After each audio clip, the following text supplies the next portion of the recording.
All right, so what you have in front of you, synthesis prompt.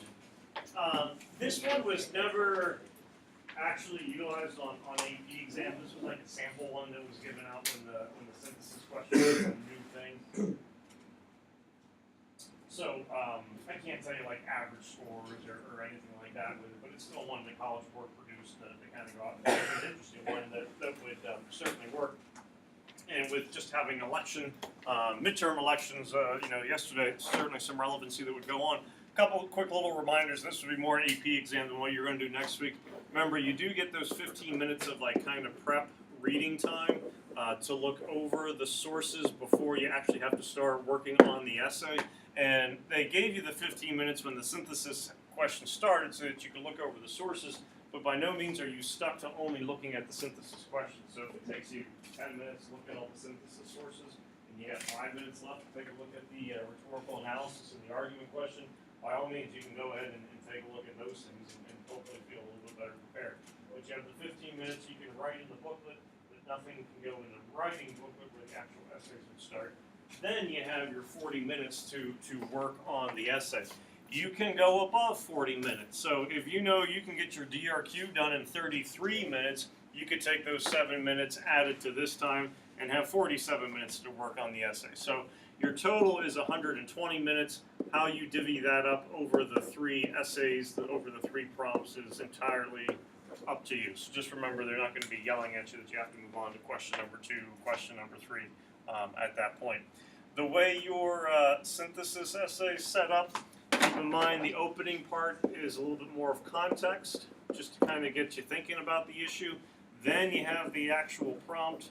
Then you have the standard little reminders and things here that would be going on down towards the end, which we'll take a look at. So, television has been influential in the United States presidential elections since the 1960s, but just what is this influence and how has it affected who is elected? Has it made elections fairer and more accessible, or has it moved candidates from pursuing issues to pursuing image? So you have an opening statement mentioning TV, then notice you get 2 questions that come after it, asking how has it affected who's been elected, and also bringing up this dynamic where you got 2 concepts that could be possibly going against one another, both of those being I terms. We have one where you're taking a look at issues, and one where you're taking a look at image. Right. Then the actual prompt. Carefully read the following 6 sources, including the introductory information for each source. Synthesize information from at least 3 of the sources and incorporate it into a coherent, well-developed essay that argues the extent to which television and technology has had an impact on presidential elections. I added this word technology to kind of be thinking along the lines of internet and social media, just because when this question first appeared in the early 2000s, I don't think those things dominated presidential elections nearly as, maybe not dominated, but were not a significant part of presidential elections as they would be now. So certainly television would still be the main medium that we're looking at, but maybe how does social media and other apps kind of impact maybe the way who gets elected, and then what could be happening with this idea of issues against image. Remember, this is pretty standard stuff that's showing up, although I did forget a word down here. This would say through paraphrase or summary, so a little typo there on my end. But make sure that your argument is central. Use the sources to illustrate and support your reasoning. Avoid merely summarizing the sources. Indicate clearly which sources you're drawing from, whether through direct quotation, paraphrase, or summary. You can cite the sources as A, B, etc., or using the descriptions that are in parentheses, like Campbell, Hart, Trice, all that kind of stuff. So before taking a look at the source material, the whole idea that we would first want to take a look at is, what do we think is the ultimate impact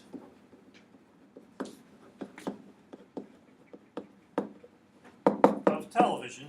Keep in mind, solely looking at presidential elections. So if things were coming up with the midterm elections, yesterday, over the last couple of weeks, you could certainly use that as some ideas, but you would want to make sure that you would be able to apply that to presidential elections, not just gubernatorial or Senate races and things like that. all presidential elections during your lifetime, TV's been a big part of. So you might think of some things that happened from a historical standpoint, but what do you think about TV? Positive, negative? Has it changed the way, or does it make you look at candidates in a certain way, seeing them, as opposed to if you only heard them? I think, like, it changed it because, like, with TV, people could put more, like, ads. Like, what was the guy who put the ad about exploiting the other ones for some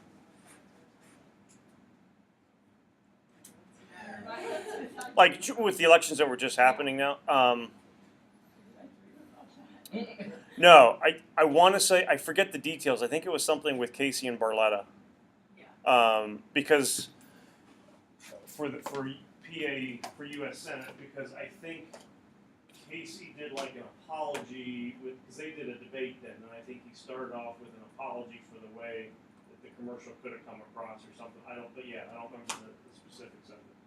But just the whole campaign ad part, which, I mean, many of you, by the time last night was rolling around, were going, thank goodness, this is almost over, so far as the amount of ads. It used to be nice where, if you would stream something, like Netflix, Roku, or whatever, that campaign ads wouldn't be there, but now certainly they've, infiltrated to that medium as well. So yeah, campaign ads are a big way of how you view a person. Whether it be the fact that maybe using a mudslinging technique, maybe the commercial's impactful enough that it changes the way that you end up viewing a person.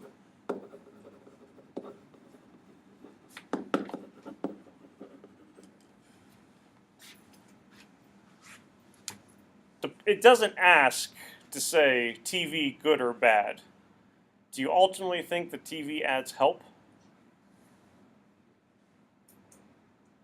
Not to say that there aren't bad ones, but are they ultimately a good thing? That do you feel more informed because of the TV ads, or do you try to push them out of your psyche as much as you possibly can?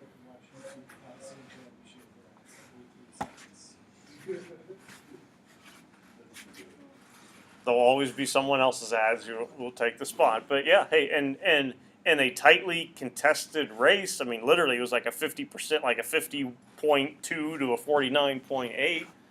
Some would argue that the more advertising that you can pull into the TV ads, maybe the better it ends up helping. With the ads, like, it's such a short amount of time. I don't know if you can really get your values across, but you do see the person on TV, and exactly, if you see them every 3 seconds on YouTube or whatever, it might stick in your head. So is 30 seconds enough time when it comes to actual issues, policy, values, that kind of content? But if anything, hey, I know that guy. I know that lady. I recognize them from the ads. Hey, that's who, maybe I'm going to vote for. So it certainly allows for more exposure. And, quite possibly recognition if you're going up to the ballot and you're going to take a look and you go, I've seen that name before. Who's that person? Never heard of them. You're probably going to go with the one that you're at least more familiar with, even if you don't really know a whole lot about the issues and whatnot. Okay. What else? It doesn't have to be campaign TV ads, but just TV in general. How does it kind of help shape? What are ways that it influences? What are ways that you can even think of this from a historical perspective? It talks about television being a big part of presidential elections from the 1960s on. How could you have seen presidential elections maybe be different prior to 1960 if TV had been there? Or other forms of technology, media, things of that nature. So that's the way to kind of think about it this way. I mean, with TV, we were learning about in like the past few chapters in Gov that that overall it doesn't really affect the candidate that you will ultimately go for, because if you don't like what a person is saying, you'll just change the channel. Okay. And so that's a way that it hasn't really changed it, because people's campaigning usually doesn't, usually a person who's a Republican won't hear something from a Democrat and be like, okay, I'm a Democrat. People are usually pretty set in their ways. And the whole idea about being able to change your channel, I mean, now, you know, if a basic cable subscription with Verizon or Xfinity, Comcast, you're looking at what, 300 or 400 channels. When TV started having a little bit more of a footprint in presidential elections and whatnot in the 1960s, 1970s, you had ABC, CBS, NBC, PBS, maybe something else kind of popping in. You didn't have that influx of cable channels until the 1980s. So if there was a presidential election being broadcasted, it probably was on every single channel. So you turn the channel, oh, there it is, there it is, there it is. Okay, I don't have any other options, so maybe you were kind of forced to watch it more so than today, but certainly with the ability to change channels, you know, streaming services where you can still watch things and maybe kind of disconnect from it as much, more so than what used to be, yeah, that impact might be a little bit more minimal. Other thoughts? Well, physical appearance started to matter for candidates on TV. Does it matter to you? To me personally, no. But apparently, like in the 60s, whenever it started, it didn't matter. Well, I mean, if someone looks like they're like Like a JFK slob. compared to Nixon. So yeah, the most famous one, and one of the sources is going to touch on it, and that's why they kind of go with 1960s. You have Nixon, Kennedy debates.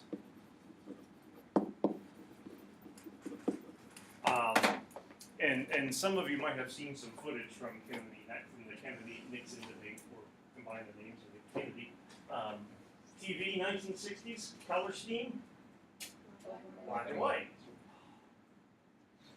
You don't remember those days, Megan? No, I do. I watched it on 1984, we got our first color TV. Mind blowing. And a VCR in the same year. Wow. At least you didn't go, what's that? True. Appreciate it. No, I think most of us probably had a VCR in our house when we were. It won't be much longer though. Yeah. Like, But Kennedy, Nixon, it's black and white TV. Anyone know like what they were wearing? Besides the suits. Had a great big incident. What came off as like a gray background. I don't know if it was like actually, but Nixon was wearing a gray suit, and that really meshed with the background, so it didn't come off as well. Okay, he was wearing like a dark navy blue suit. Yes, yeah. Nixon has a light gray suit, I think like a light blue tie too. So he's all very light, and he just looks very fuzzy against the background because there's not much of a contrast. So it's not a green screen floating head thing that's taking place where wow, this candidate is possessed, you know, his head's floating on the screen. But it's described as a quote unquote fuzzy appearance, where Kennedy has a crisper, cleaner look, dark suit, dark tie, white shirt. Everything just, it's a very contrast. Nixon's under the weather, and he is sweating profusely, which isn't helping matters at all. He's older than Kennedy, so Kennedy has the younger, cleaner, fresher kind of look that's taking place. I'm sure there were people that voted for Kennedy because he was younger, he was handsome, you know, yes, people will make those votes.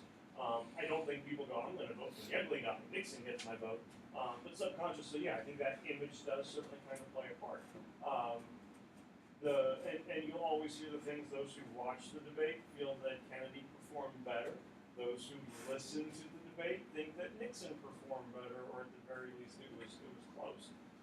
Is appearance, is image part of the job?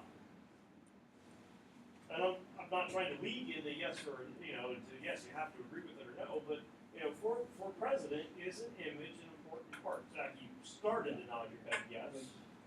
Like, can you think of ways why, how? Well, I mean, like, obviously, like you were saying, like, everyone I watched actually thought that Kennedy was, you know, doing much better than Nixon. Was, like, not performing nearly as well, but when they listened, Nixon did, like, significantly better in comparison there. But, like, even just, like, not even that, if you watch ads nowadays, what's the one big thing that there always is? It's the candidate with their family. They're trying to like have this whole appearance of, oh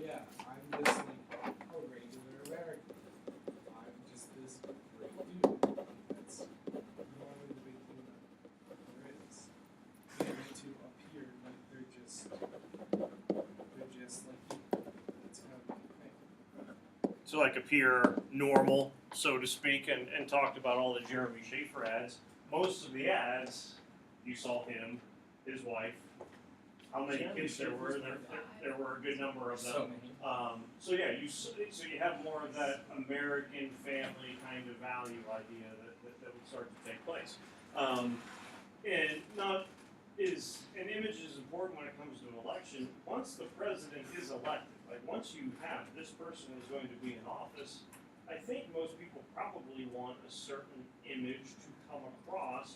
Not that you have to stereotypically think of, okay, what is the perfect profile that we need, but you're in charge of significant country, great country, quote unquote leader of the free world.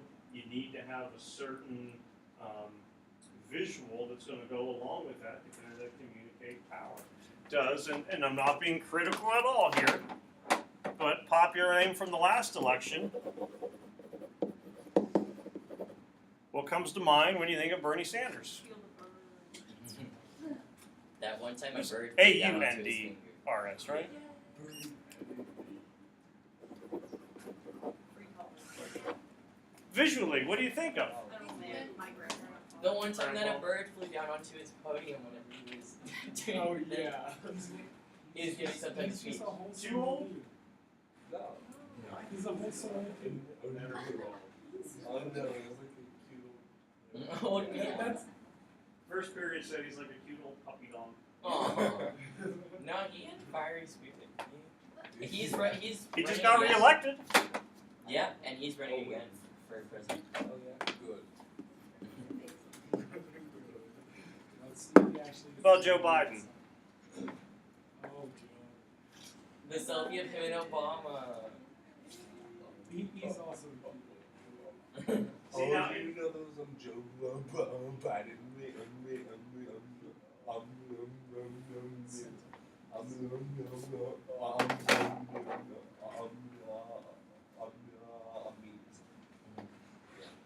I still like the Thoreau ones.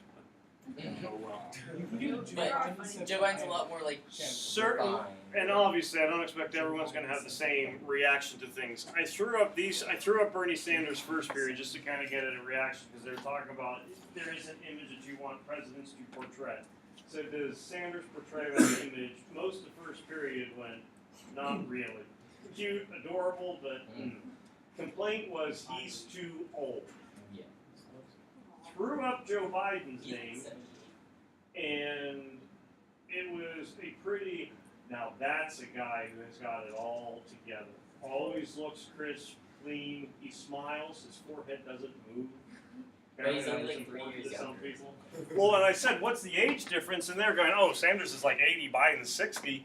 Sanders is 77, Biden is 75. Oh Yeah. my So there's not much of a change. It's wholesome old dudes. That Yes. way. He's an old Jew. Throw in Donald Trump, his age is 70. He was 69 when he was elected. I remember that. I think he's 72 now. What? 71 or Oh 72. yeah, 'cause he's a I think it's 72. I think he was born in Earlier in 46. the month. Earlier. So, and obviously there's still an age gap between Sanders and Trump of 5 years. But the way that people sometimes kind of start to put, all right, that just person looks old, that person looks younger, that person looks kind of in control. It's not knowing the birth dates, but it's the way that they are perceived, the way that they kind of portray themselves. With some of the older presidents that we've had, Ronald Reagan was a fairly old president when he was president in the 80s. For Reagan, and again, well before your time, understand, one of the iconic pictures of Reagan is, I think it's 1985. So he's president from like 81 through 89. It's 1985. Him and Gorbachev are meeting in Geneva. This is one of their summits when it comes to nuclear arms and all that kind of stuff. It is a freezing day in Geneva. I think it's like in the teens. Gorbachev gets out of his limo, and what is he wearing? Suit, huge overcoat, Russian hat, big gloves, scarf on, all that stuff because it's freezing cold. When he's breathing, it looks like a chimney. You see all the steam and whatnot. Next car, Reagan, he gets out. What's he wearing? Just a suit. No coat, no gloves, no hat, no parka. None of that stuff. And he is probably about 15 years older than Gorbachev is. From a visual standpoint, who looks stronger? Who looks more in command? Reagan does. And Gorbachev's like hurrying up the stairs. Reagan's shaking hands. Even takes Gorbachev by the elbow as he's going up the stairs. So it looks like the old guy is escorting the younger guy. Now, what was Reagan before he was into politics? Before he was governor of California and all those things? He was an actor. He was in Hollywood. So he certainly understands the impact that TV can have. In a different way, you think about current president, Donald Trump, I would say from a pop culture standpoint, he kind of had a renaissance in the early 2000s because he had fallen out of favor with a lot of people. What, from a TV standpoint, really got him going again? The Apprentice. And so you take a look at the way that the question is worded.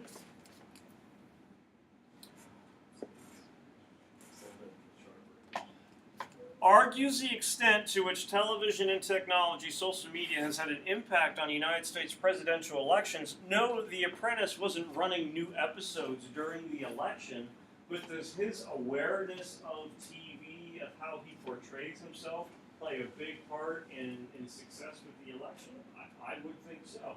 So you're not simply going, these are the good effects, these are the bad effects that would be happening with TV, but in what way has it kind of shaped presidential elections? Well, it could shape your experience as to how you need to appear before the camera. You know how you need to have this family appearance, the campaign ads, all of those kinds of things. I threw out the idea earlier, can you think of how any elections would have been different had TV been around? Can you think of any past presidents who were presidents during a non-TV era that might not be president if TV were around at that time? I usually get 3 jump to mind right away. Who was the guy that broke the bat? Was that TV time? Now you're thinking of Taft. Yes. Taft got stuck. Aw, Taft weighed, at most, during his presidency, 340 pounds. And it had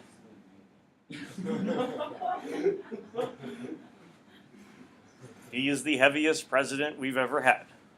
Is it a challenge? Does a 340-pound man get elected president in 2020?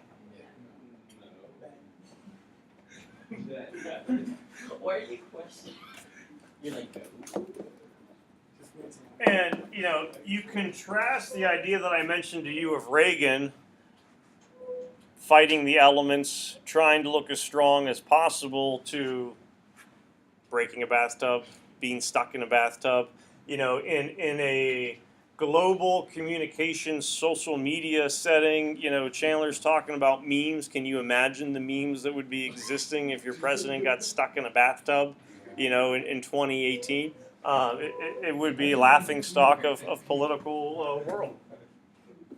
Just gonna step it back and, Anyone else?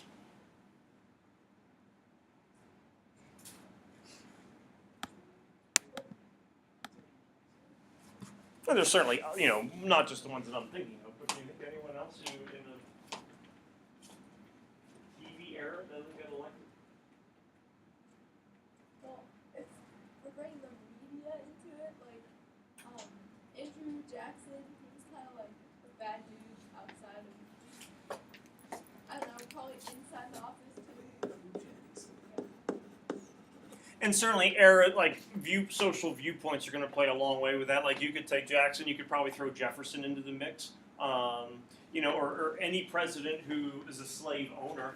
Now, while legal, is that something that would certainly impact election results? Yes, we tend to think so. But yeah, Jackson's personality is notorious, that in a generally negative light.